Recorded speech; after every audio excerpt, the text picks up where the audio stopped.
up, y'all? I am your host, Vegas, and welcome to the Dungeons of Rap. Welcome back. But today I want to review the Netflix series, part one of the Netflix series, The Get Down. It's a 6-part series, each episode being 1 hour, except for the pilot episode, which was an hour and 30 minutes. And it's a series about the late 70s, particularly 77, where you have disco, and this is New York City. The setting is Bronx, New York City in general. So you have the heat wave that happened around that time with the rioting and looting as a result.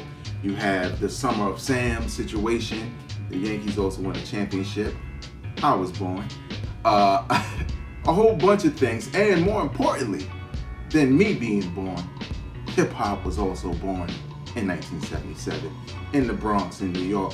And I'm not gonna lie, when it first began, maybe for the first 15-20 minutes, a brother was not feeling it at all. The pacing I felt was kind of rushed. The acting seemed less like a television series or movie style and more like a play at your high school. That's how the acting seemed in the beginning. The chemistry just felt off between the characters, and more importantly, within those first 15-20 minutes, I know it's an hour and 30 minutes long, but between that, it felt like they were not only rushing everything as far as, oh, these guys are friends, look at them interacting with each other. It felt like there was no chemistry, to start. But as that episode went on and we began to learn more about the characters individually and their lives and what they've been going through, slowly but surely I started to care more about them. And I really started to like the style. But the style was more so like serious but cartoony. Like, I initially thought this was going to be more of a real life account of it, of hip hop in its time. And these are supposed to be kids, so even the gangs for the most part that they show, were mostly kids. And I think eventually it began to work, what they were trying to bring across.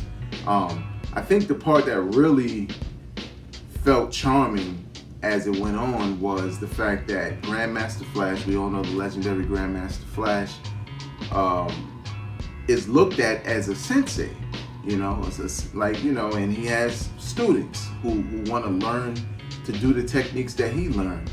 And it's dope the way they reveal hip hop in this, because it's an underground thing, it's a secret thing.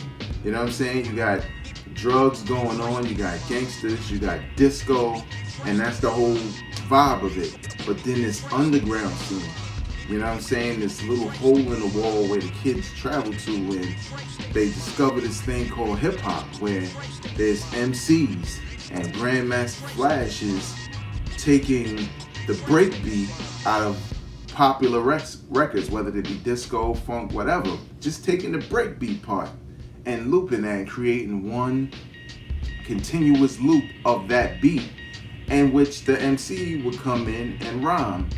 And it's just a dope way to explain the origins of hip hop.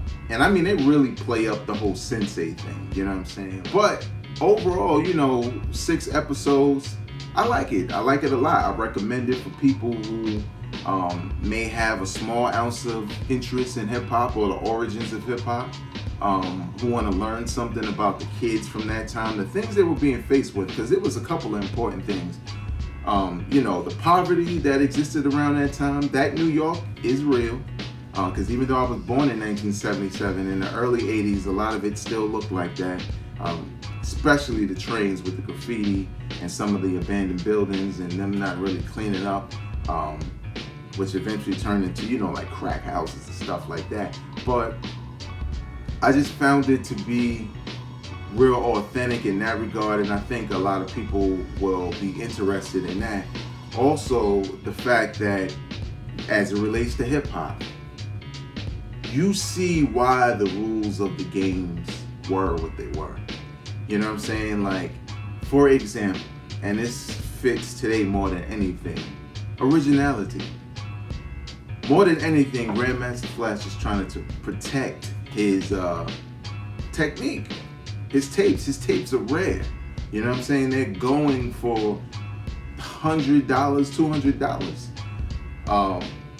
And perpetrating like you are him or trying to be him, which is inevitable, but copying him, verbatim copying him, is a problem with the whole community in which these kids are tasked with solving.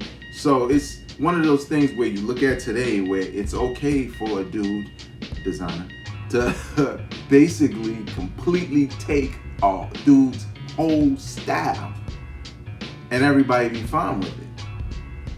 Or like with the Action Bronson, if you want to go to hip hop. We like Action Bronson, but he would not exist in this version of hip hop. Why? Because he would be looked at as a biter, a copy, a fraud, a fake, because his style isn't original. And the person he copied would be Ghostface. So it's I think it's dope. It's dope that these stories are being told. The number one thing for hip hop fans is, Nas had a lot to do with this. Of course, as some of you already know. He raps in the intro, even though it's another dude on stage. It's clearly Nas rapping. He writes all the raps in this whole series, which are old school raps for the most part. Even though some of them I was like, that one's kind of modern, because you know how they rap back then. Like if Curtis Blow and them was rapping that Yes Yes Y'all in the 80s,